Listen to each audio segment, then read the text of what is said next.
ઉનામાં શહેર તાલુકા ભાજપની પરિચય બેઠક યોજાઈ। જિલ્લા પ્રભારી ભાવનાબેન હિરપરા ઉપસ્થિત। ઉના શહેરમાં શહેર તાલુકા ભારતીય જનતા પાર્ટી ભાજપની પરિચય બેઠક નગરપાલિકા સભાખંડ ખાતે યોજાઈ હતી। બેઠકમાં જિલ્લા પ્રભારી તરીકે ભાવનાબેન હિરપરા અધ્યક્ષસ્થાને ઉપસ્થિત રહ્યા હતા। કાર્યક્રમનો પ્રારંભ દીપ પ્રાગટ્ય સાથે કરવામાં આવ્યો હતો।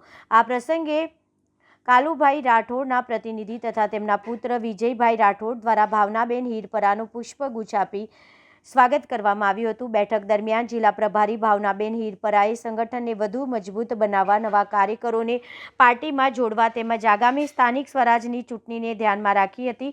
તેમણે રાજ્ય અને કેન્દ્ર સરકાર દ્વારા કરવામાં આવેલા વિકાસ કાર્યો તથા વિવિધ કલ્યાણકારી યોજનાઓનો લાભ છેવાડાના લોકોને પહોંચે તે માટે કાર્યકરોને વધુ સક્રિય રીતે કામ કરવા પણ જણાવ્યું હતું। બેઠક પૂર્ણ થયા બાદ ઉના શહેરના પાતળેશ્વર મહાદેવ ખાતે ટિફિન બેઠકનું પણ આયોજન કરવામાં આવ્યું હતું, જ્યાં ઉપસ્થિત આગેવાનો અને કાર્યકરો સાથે સૌએ સહભોજન કર્યું હતું। આ કાર્યક્રમમાં જિલ્લા ભાજપ પ્રમુખ ડોક્ટર સંજયભાઈ પરમાર, જિલ્લા મહામંત્રી અનિલભાઈ જેઠવા, વિશાલભાઈ વોરા, મહિલા મોરચા પ્રમુખ મંજુલાબેન સુયાણી, તાલુકા પ્રભારી હાર્દિકસિંહ ઝાલા, તાલુકા પ્રમુખ હિરેનભાઈ બાભણિયા, શહેર પ્રમુખ મનીષભાઈ કારિયા, નગરપાલિકાના પ્રમુખ પરેશભાઈ બાભણિયા, તાલુકા પંચાયત પ્રમુખ એભાભાઈ મકવાણા તથા કારોબારી સમિતિના ચેરમેન મોહનભાઈ વાંઝા સહિત જિલ્લા, તાલુકા અને નગરપાલિકાના ચૂંટાયેલા પ્રતિનિધિઓ, સરપંચો, આગેવાનો અને કાર્યકરો મોટી સંખ્યામાં ઉપસ્થિત રહ્યા હતા।